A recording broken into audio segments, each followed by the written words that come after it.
सर्वांचं या ठिकाणी मी मनपूर्वक स्वागत करतो।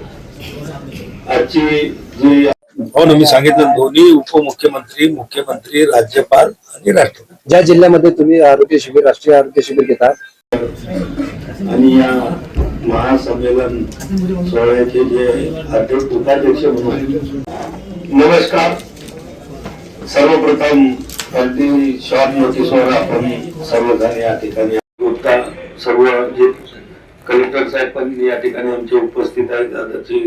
आज गिनीज बुक ऑफ वर्ल्ड हे विश्वविक्रम त्या ठिकाणी या मंत्रालयातल्या या सर्व जे काही आमचे डॉक्टर्स होते, व्हॉलंटियर्स होते, स्थानिक आमदार आपले डॉक्टर संजयजी कुटे साहेब, अखिल भारतीय युनानी, सिद्ध, सोवारिप्पा, होमिओपॅथी, निसर्गोपचार व योग यांचा प्रचार आणि प्रसार व्हावा। नमस्कार। सर्वप्रथम अगदी शॉर्ट नोटीसवर आपण सर्वजण या ठिकाणी आला त्याबद्दल आपल्या सगळ्यांना मनापासून मी खूप खूप धन्यवाद देतो। आपल्या सर्वांचं या ठिकाणी मी मनपूर्वक स्वागत करतो। आजची जी आपण या ठिकाणी पत्रकार परिषद घेत आहोत त्या पत्रकार परिषदेला उपस्थित असलेले आपल्या राज्याचे कॅबिनेट कामगार मंत्री आदरणीय श्री आकाशदादा फुंडकर आणि या महासंमेलन सोहळ्याचे जे अध्यक्ष उपाध्यक्ष म्हणून आयोजन समितीचे अध्यक्ष आशुतोषजी गुप्ता, सर्व जे कलेक्टर साहेब पण या ठिकाणी आमचे उपस्थित आहेत, आदरणीय किरण पाटील साहेब, दिल्लीवरून सुद्धा या ठिकाणी एक टीम आलेली आहे। कार्यरत विविध आयोग व संशोधन संस्थांचे वरिष्ठ अधिकारी कलेक्टर साहेब पण या ठिकाणी आमचे उपस्थित आहेत, आदरणीय किरण पाटील साहेब, वैद्य शंकर दाजी शास्त्री पदे यांच्या संकल्पनेतून 1907 साली स्थापन झालेली ही आयुर्वेदाची सर्वप्रथम अगदी शॉर्ट नोटीसवर आपण सर्वजण या ठिकाणी आला त्याबद्दल आपल्या सगळ्यांना त्या माध्यमातून गावापर्यंतच नाही तर प्रत्येक घरामध्ये नळाद्वारे पाणी दिले जाईल। मुदतीत काम पूर्ण न करणाऱ्या कंत्राटदारावर काही कारवाई का केली जात नाही? काही कारवाई होईल का? नाही, निश्चित तशा प्रकारची जर कोणाची तक्रार असेल त्याची जर केली तर अशी रॅन्डममध्ये काही कारवाई केल्या जात नसते, त्याची चौकशी केल्या जाईल। चौकशीतून जर काही दोष आढळला तर नियमाप्रमाणे कारवाई केली। राष्ट्रपतीचा मुक्काम आहे का? एक दिवस किती? नाही, मुक्काम नाही, ते साधारणतः 11ला येथील 3 ते 4 तासाचा त्यांचा कार्यक्रम। गजानन दर्शन घेणार आहे का राष्ट्रपती? हो, दर्शनाचा त्याच्यामध्ये प्रोग्राम हिंदी में 29 ऑक्टोबर 2024 रोजी माननीय पंतप्रधान आदरणीय नरेंद्र मोदी साहेबांनी घोषित केलेल्या या अभियानात 1 महिन्याचा अत्यल्प कालावधी जवळपास वतीनं 4थी राष्ट्रीय आयुष आरोग्य मेळावा 2026 याचं आयोजन आपण दिनांक 25 ते 28 फेब्रुवारी 2026 या कालावधीमध्ये शेगाव या ठिकाणी घेण्यात येणार आहे। या आरोग्य मेळाव्याचं जे उद्घाटन आहे ते आपल्या भारताच्या महामहिम राष्ट्रपती आदरणीय श्रीमती द्रौपदी मुर्मूजी यांच्या शुभ हस्ते होणार आहे आणि या कार्यक्रमाला जी विशेष उपस्थिती लाभणार आहे ते म्हणजे मंत्रालयासाठी काही मिळत होतं आम्हाला पैसा, फ्लेक्झिबल फंड ज्याला म्हणतो तो रेग्युलर जे बजेट असायचं ते यायचं, पण विशेष घोषणा होत होत्या। पण यावर जवळपास 5 मोठ्या घोषणा आयुष मंत्रालयासाठी झालेल्या। त्याच्यामध्ये जे आमच्या मोदी साहेबांनी मागच्या लाल किल्ल्यावरच्या भाषणातून सांगितलं होतं की देशामध्ये 10 ठिकाणी आया म्हणजे राष्ट्रीय आयुर्वेदिक संस्थान एम सारखे हे आम्ही उघडू आणि त्याची या बजेटमध्ये 3 आयांना ऑर्डिनरी इन्स्टिट्यूटची घोषणा आपल्या मंत्री महोदयांनी निर्मलाजींनी बजेटमध्ये केली। त्याच्यानंतर आयुष तर अंजनी दमनी यांनी आरोप केले की राष्ट्रवादीचे जे नेते आहेत त्याचे पार्थ पवारचं नाव घेतलं, राष्ट्रवादीचे जे नेते आहेत तटकरे वगैरे त्या लोकांनी हे षडयंत्र केलं असा आरोप अंजनी दमनी यांनी केला। हे बघा, त्याच्या बाबतीमध्ये आपले राज्य सरकारनं, मुख्यमंत्र्यानं चौकशी सुरू केलेली आहे त्याचा जो ब्लॅक बॉक्स असतो तो ब्लॅक बॉक्ससुद्धा आता आपल्याला हस्तगत झालेला आहे. त्याचं सगळं अहवाल तयार करणं सुरू आहे. आणि असे वेगमध्ये कोणीही काही आरोप केले असतील किंवा कोणाला काही तशा शंका वाटत असतील तर याची सगळी उत्तरं या चौकशीतून आणि ब्लॅक बॉक्समधून मिळतील. संजय राऊत म्हणतात की अजित पवारांचा जो अपघात झाला हा ऑपरेशन लुटाचा एक भाग आहे. हे बघा, संजय राऊत काय म्हणतात मी तुम्हाला अगोदर सांगितलं की याच्यासाठी चौकशी नेमलेली आहे. CIDकडे तपास त्याचा दिलेला आहे. ब्लॅक बॉक्स जो असतो त्याच्यातला तो हस्तगत करण्यात आलेला मी सापडलेला आहे. याच्यातून कोण काय म्हणते याला काही महत्त्व आहे का? जिभीला काही कोणाचे हाड नसतं. उचलली जीभ टाळूला म्हणतात तसे हे लोक करत राहतात. पण सत्य निश्चितपणानं आपलं सरकार जनतेसमोर आणेल. रोहित पवार म्हणतात की 1-2च कॉलेज आपल्या इकडे होते, बाकी डिप्लोमा कोर्स होते. आता आयुषमध्ये सुद्धा इंडस्ट्रीज मोठ्या प्रमाणामध्ये वाढत आहे. आयुषचा स्वीकार आपल्या देशामध्येच नाही तर जगामधले लोक सुद्धा आता आयुषच्या बाबतीमध्ये एवढे अट्रॅक्ट झालेले आहेत की ज्या मी तुम्हाला सांगितलं की जे WHOचं ग्लोबल आमचं समिट झालं होतं तर 100 पेक्षा जास्त देशातल्या लोकांनी की आमच्या देशामध्ये सुद्धा तुमचे हे उपचार पद्धती किंवा याचं नॉलेज तुम्ही आम्हाला द्या त्याचे यमन करण्यासाठी तयार झाले. नंतर 50% केला, पुन्हा 18% केला. या माध्यमातून नरेंद्र मोदींना झुकून त्यांनी तो जो करार केला भारत अमेरिकेचा त्याच्यामुळे शेतकऱ्याचं फार मोठं नुकसान होत आहे. काय वाटतं आपल्याला? हे बघा, त्या देशाने फक्त आपण अमेरिकेसोबतच करार केला नाही तर त्याच्या अगोदर 100पेक्षा अनेक देशासोबत आपली मदर डील झालेली आहे. त्याचं स्वागत संपूर्ण भारतातल्या अर्थतज्ञ लोकांनी केलेलं आहे. आणि अमेरिकेसोबत जी डील झाली की ज्याच्यामध्ये आपला टेरिफ आता 18%वर आणला त्याचं स्वागतही भारतातल्या जवळपास सगळ्या अर्थतज्ञ लोकांनी केलेलं आहे. आणि मला वाटते आरोप करणाऱ्यापेक्षा अर्थतज्ञालाच त्या डीलमधून फायदा किती तोटा किती हे ते लोक अतिशय व्यवस्थित सांगू शकतात. त्यांना ते पटवून देऊ शकतात आणि त्या लोकांनी त्याचं स्वागत केलेलं आहे. आरोप करणारा तर कशावरही करू शकतो. या कराराला स्वाभिमानी शेतकरी संघटनेचे नेते रविकांत तुपकर यांनी देखील विरोध केलाय. आज भारताचा शेतकरी खलास होईल असं म्हणता येते. हे बघा, विरोध कोणी करावा कोणी नाही करावा हा ज्याच्या त्याच्या विचाराचा प्रश्न आहे. मी तुम्हाला एका वाक्यात सांगितलं की देशातले जे अर्थतज्ञ आहेत त्या सगळ्या अर्थतज्ञांनी त्याचं स्वागत केलेलं आहे. आणि ती डील झाल्यानंतर जे आपण त्याचं काउंट करण्याचं जे साधन असते तो म्हणजे शेअर बाजार. की ते कॉम्पिटिशन करू शकत नाही अमेरिकेच्या शेतकऱ्यांसोबत आपले भारताचे शेतकरी.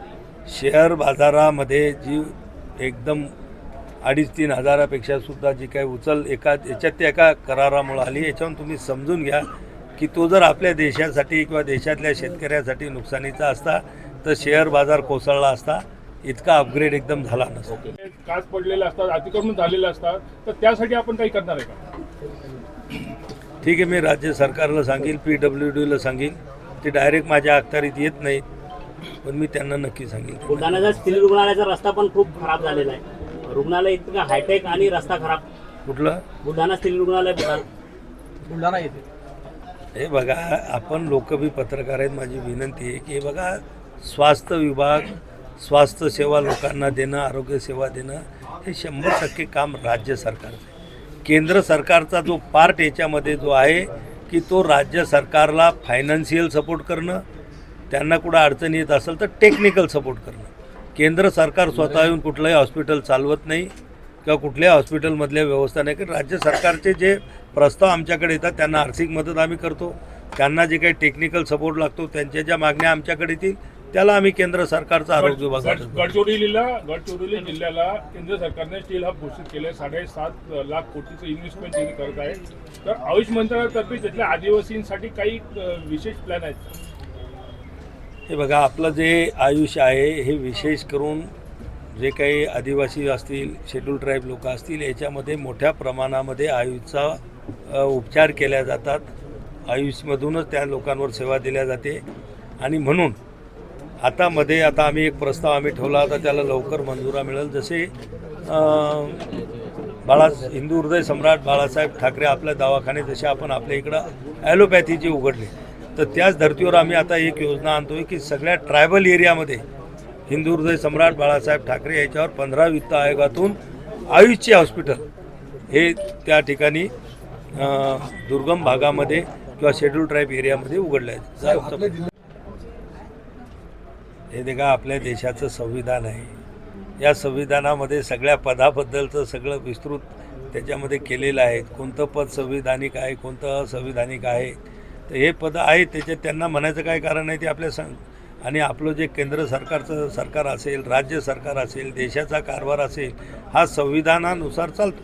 रोहित पवार 10 तारखेला मोठा गौप्यस्फोट करणार आहे. काय वाटतं तुम्हाला? अजित पवार यांच्या अपघातात ते काय गौप्यस्फोट करणार आहे ते मी कसं काय सांगू शकणार आहे.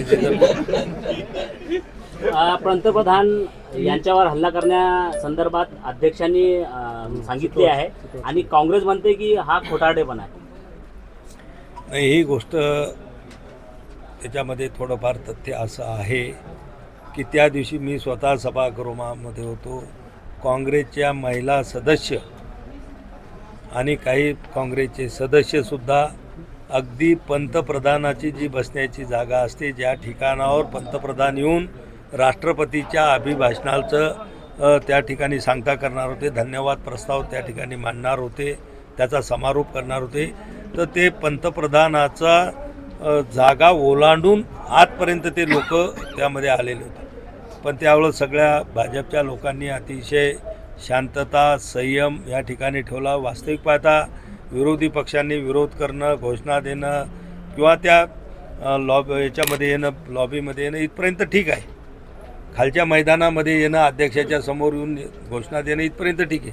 पण सत्ताधारी बाकामध्ये घुसणं विरोधी पक्षांनी, तेही घोषणा देत हे करत, हे निश्चितच त्या दिवशी ते चुकीचं होतं. आणि ते वाद आले त्यामुळं त्यांचा काय हेतू होता. अध्यक्ष हे वर चेअरवर बसलेले असतात, त्यांना वरून दिसला असेल, होऊ शकते. पंतप्रधान जर त्या ठिकाणी बसलेले असते तर कदाचित त्यांच्यावर हल्लाही झाला असता. कुठल्या कार्यक्रमाला ते उपस्थिती लावणार आहे? आदरणीय आपल्या देशाच्या महामहिम राष्ट्रपती द्रौपदी मुर्मूजी ह्या शेगाव येथे जे आपलं या ठिकाणी कार्यक्रम होत आहे, राष्ट्रीय जो कार्यक्रम होत आहे 25 ते 28 फेब्रुवारी, याच्या उद्घाटनाच्या निमित्तानं ते येत आहेत. त्यांच्यासोबत आपले महाराष्ट्र राज्याचे राज्यपाल येत आहेत, मुख्यमंत्री फडणवीस साहेब आणि दोन्ही उपमुख्यमंत्री शिंदे साहेब आणि सुनेत्राताईसुद्धा या कार्यक्रमाला उद्घाटनाच्या कार्यक्रमाला उपस्थित राहणार आहेत आणि आपल्या जिल्ह्यातल्या लोकांना मार्गदर्शन करणार आहेत. काय कार्यक्रम आहे? नॅशनल आरोग्य मेळा, राष्ट्रीय आरोग्य मेळा. हिंदीमध्ये, मराठीमध्ये.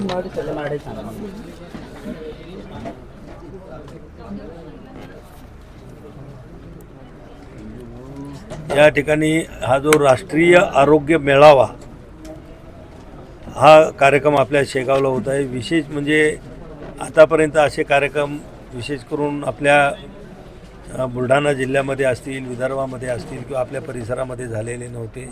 आणि असा एक मोठा कार्यक्रम व्हावा, कारण की मी ज्या खात्याचा मंत्री आहे तर त्या माध्यमातून लोकांनासुद्धा माझ्याकडून अपेक्षा होती. कारण की आयुष मंत्रालय नवीन आहे, या नावाच्या बाबतीमध्ये सुद्धा लोकांना अजून पुरेशी माहिती नाही की नेमकं आयुष म्हणजे काय. तर आयुषचा थोडक्यामध्ये मी आपल्याला सांगतो. आयुषचं जे स्पेलिंग आहे AYUSH.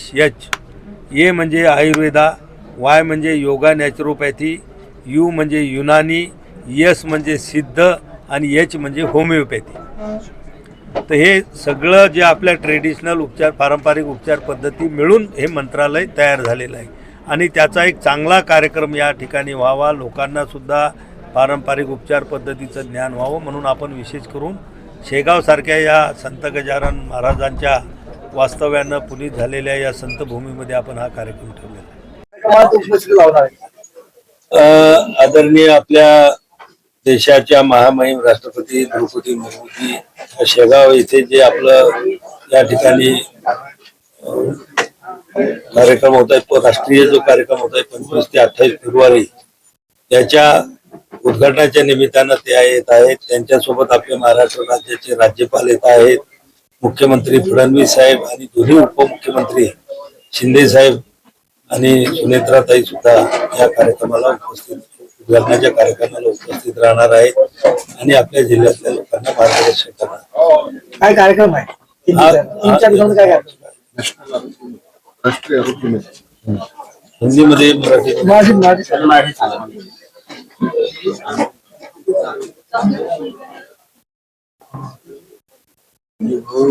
या ठिकाणी हा जो राष्ट्रीय आरोग्य मेळावा हा कार्यक्रम आपल्या शेगावला होत आहे. विशेष म्हणजे आतापर्यंत असे कार्यक्रम विशेष करून आपल्या बुलढाणा जिल्ह्यामध्ये असतील, विदर्भामध्ये असतील किंवा आपल्या परिसरामध्ये झालेले नव्हते. आणि असा एक मोठा कार्यक्रम व्हावा, कारण की मी ज्या खात्याचा मंत्री आहे तर त्या माध्यमातून लोकांना सुद्धा माझ्याकडून अपेक्षा होती. कारण की आयुष मंत्रालय नवीन आहे, या नावाच्या बाबतीमध्ये सुद्धा लोकांना अजून पुरेशी माहिती नाही की नेमकं आयुष म्हणजे काय. तर आयुषचा थोडक्यामध्ये मी आपल्याला सांगतो. आयुषचं जे स्पेलिंग आहे AYUSH.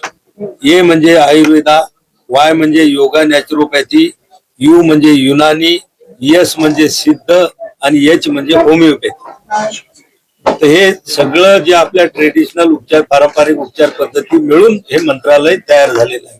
आणि त्याचा एक चांगला कार्यक्रम या ठिकाणी व्हावा, लोकांना सुद्धा पारंपरिक उपचार पद्धतीचं ज्ञान व्हावं म्हणून आपण विशेष करून शेगाव सारख्या या संत गजानन महाराजांच्या वास्तव्यानं पुरीत झालेल्या या संत भूमीमध्ये आपण हा कार्यक्रम केला. अखिल भारतीय आयुर्वेदिक महासंघाकडून हा कार्यक्रम घेतला होता. स्वतंत्ररित्या आयुष मंत्रालयाकडून हा कार्यक्रम घेतला गेला नसता का? अरे बाबा, हा आयुष मंत्रालयाचाच कार्यक्रम आहे. या संस्था आहेत, याचं फंडिंग वगैरे जे आहे ते आयुष मंत्रालय त्या ठिकाणी करतं आणि आयुष मंत्रालय सुद्धा याच्यामध्ये इन्व्हॉल्व आहे. पण ही जी संस्था मी सांगितलं की विशेष म्हणजे आपल्यासाठी अभिमानाची अशी आहे की ही जवळपास 1907 साली आपले नाशिकचे जे एक मोठे वैद्य क्षेत्रातले मोठे वैद्य होते, त्र्यंबकेश्वर येथील वैद्य शंकर दादा शास्त्री पदे यांनी हे त्या काळामध्ये स्थापन केलेली संस्था आहे. आणि 118 वर्षापासून ती अशा प्रकारचे कार्यक्रम आणि मोठमोठे देशभर आयुर्वेदाचा आयुष्य प्रचार प्रसार करते. आणि म्हणून ते दरवर्षी हे कार्यक्रम करतात. मागच्या वर्षी त्यांनी हाच कार्यक्रम देहरादूनला त्या ठिकाणी करण्यात आला होता. यावर्षी आपण महाराष्ट्रामध्ये आपल्या बुलढाण्याला या ठिकाणी तो घेतो. त्यांची शिबिरं चालत असतात, त्यांचं सगळं टीम असते. त्यांच्या आता एवढी टीम मंत्रालयामध्ये नाही भेटू शकत. आमचं काम आहे टेक्निकल आणि फायनान्शियल सपोर्ट आम्ही मंत्रालय त्या ठिकाणी करतो. बाकीचं सगळं काम पाहणं हे सगळं त्यांचे जे कार्यकर्ते आहेत, त्यांचे ते तिथले पदाधिकारी आहेत, या संघटनेमध्ये काम करणारे लोक आहेत, हे सगळं ते करतात म्हणून त्यांच्यावरती जबाबदारी दिली. हा कार्यक्रम का घेतला होता? स्वतंत्ररित्या आयुष मंत्रालयाकडून हा कार्यक्रम घेतला गेला नसता का? अरे बाबा, हा आयुष मंत्रालयाचाच कार्यक्रम आहे. ह्या संस्था आहेत, याचं फंडिंग वगैरे जे आहे ते आयुष मंत्रालय त्या ठिकाणी करतं आणि आयुष मंत्रालय सुद्धा याच्यामध्ये इन्व्हॉल्व आहे. पण ही जी संस्था मी सांगितलं की विशेष म्हणजे आपल्यासाठी अभिमानाची अशी आहे की ही जवळपास 1907 साली आपले नाशिकचे जे एक मोठे वैद्य क्षेत्रातले मोठे वैद्य होते, त्र्यंबकेश्वर येथील वैद्य शंकर दादा शास्त्री पदे यांनी ही त्या काळामध्ये स्थापन केलेली संस्था आहे. आणि 118 वर्षापासून ती अशा प्रकारचे कार्यक्रम आणि मोठमोठे देशभर आयुर्वेदाचा आयुष्याचा प्रचार प्रसार करते. आणि म्हणून ते दरवर्षी हे कार्यक्रम करतात. मागच्या वर्षी त्यांनी हाच कार्यक्रम देहरादूनला त्या ठिकाणी करण्यात आला होता. यावर्षी आपण महाराष्ट्रामध्ये आपल्या बुलढाण्याला या ठिकाणी तो घेतो. त्याची शिबिरं चालत असतात, त्यांचं सगळं टीम असते. त्यांच्या आता एवढी टीम मंत्रालयामध्ये नाही भेटू शकत. आमचं काम आहे टेक्निकल आणि फायनान्शियल सपोर्ट आम्ही मंत्रालय त्या ठिकाणी करतो. बाकीचं सगळं काम पाहणं हे सगळं त्यांचे जे कार्यकर्ते आहेत, त्यांचे ते तिथले पदाधिकारी आहेत, या संघटनेमध्ये काम करणारे लोक आहेत, हे सगळं ते करतात म्हणून त्यांच्यावरती जबाबदारी दिली. किती लोक येण्याची शक्यता, कार्यक्रमाला हजेरी लावण्याची शक्यता? हे बघा, या कार्यक्रमाचं फार मोठं भव्य दिव्य असं आमच्या अपेक्षा आहेत आणि त्याचं प्रकारचं तसं नियोजनसुद्धा आम्ही करतो आहोत. पहिल्या दिवसाचा जो कार्यक्रम राहील उद्घाटनाचा, त्याला कमीत कमी 5,000पेक्षा जास्त लोक हे त्या कार्यक्रमाला असतील. आणि जे आपलं एक्झिबिशन आहे की ज्याच्यामध्ये 100पेक्षा जास्त स्टॉल राहणार आहेत, आरोग्य तपासणी राहणार आहे, तर दररोज त्या ठिकाणी 20,000 ते 25,000 लोक त्या प्रदर्शनीला भेट देतील 4 दिवस. अशा प्रकारचं आमचं नियोजन आहे. उपमुख्यमंत्री सुनेत्रा पवार यांना निमंत्रण आहे? हो ना, मी सांगितलं, दोन्ही उपमुख्यमंत्री, मुख्यमंत्री, राज्यपाल आणि राष्ट्रपती. ज्या जिल्ह्यामध्ये तुम्ही आरोग्य शिबिर, राष्ट्रीय आरोग्य शिबिर घेतात, त्या जिल्ह्यामध्ये, त्याच तालुक्यामधील गोडगावमध्ये केस गळतीचं नेक गळती नका गळतीचं पुन्हा हे आजार आला होता. त्याचा आजार ICMRचा रिपोर्ट अहवाल तो काही त्याच्यामध्ये स्पष्ट झाला. ICMRचाही रिपोर्ट आला. त्याच्यानंतर त्याच्यावर आपण विशेष म्हणजे पहिल्यांदा अशा ह्याच्यामध्ये आयुषच्या माध्यमातून आपण उपचार केलेत आणि ते एवढे यशस्वी झाले की सगळे पेशंट चांगले दुरुस्त झालेत. आपण तिथं आयुर्वेदाची टीम पाठवली होती, होमिओपॅथीची टीम होती आणि युनानीची एक टीम पाठवली होती आणि तिन्हीच्या औषधानं इतके चांगले रिझल्ट आले की त्या केस गळती झालेल्या सर्व लोकांना पुन्हा केस आलेले आहेत आणि पुन्हा त्यांच्या मनातली भीतीसुद्धा निघून गेलेली आहे आणि अतिशय चांगल्या पद्धतीनं सर्वसामान्य माणसासारखं जीवन ते आता व्यतीत फायनल करतात. अहवाल समोर का नाही आला? कारण काय? प्रसिद्ध का नाही झाला हवा? अरे फायनल अहवालमध्ये त्याच्यामध्ये आलेलं आहे की त्या लोकांमध्ये आपला जो सेलिलियमचं प्रमाण त्यांच्या रक्तामध्ये थोडं वाढलेलं होतं. त्या सेलिलियममुळं ते त्या केस गळतीचा थोडा प्रॉब्लेम आला होता. पण आता ते सगळं कंट्रोलमध्ये आहे आणि ते कुठल्या तरी खाद्यपदार्थाच्या माध्यमातून त्या ठिकाणी जातात की मग ते गहू असू शकतात, बाजारातला गहू असू शकतो, रेशनचा असू शकतो, घरचा असू शकतो किंवा आपल्याही वेगवेगळ्या भागामध्ये शेतामध्ये वेगवेगळ्या प्रकारचे क्षार वगैरे जमिनीमध्ये असतात.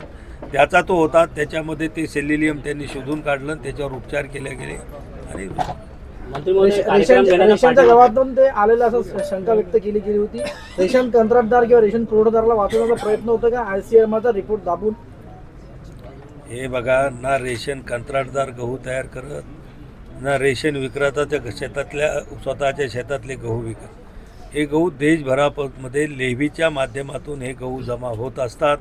वेगवेगळ्या ठिकाणी त्यांचं लोडिंग अनलोडिंग होतं, ट्रान्सपोर्टिंग होतं आणि ते लोकांपर्यंत आणल्या जातात आणि म्हणून ट्रान्सपोर्टर फक्त तिथून गोडाऊनमधून पोहोचवण्याचं काम करतो आणि जो शॉपवाला असतो तो फक्त दुकानातून लोकांना डिस्ट्रीब्यूट करण्याचं वाटपाचं काम करत असतो. मंत्री महोदय, हे त्यामुळे त्यांना कार्यक्रम- वाचवण्याचा आणि त्यांना दोषी ठरवण्याचा काही विषय नाही.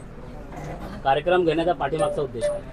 याच्या पाठीमागचा उद्देश की आज आदरणीय आमचे एकनाथराव शिंदेसाहेब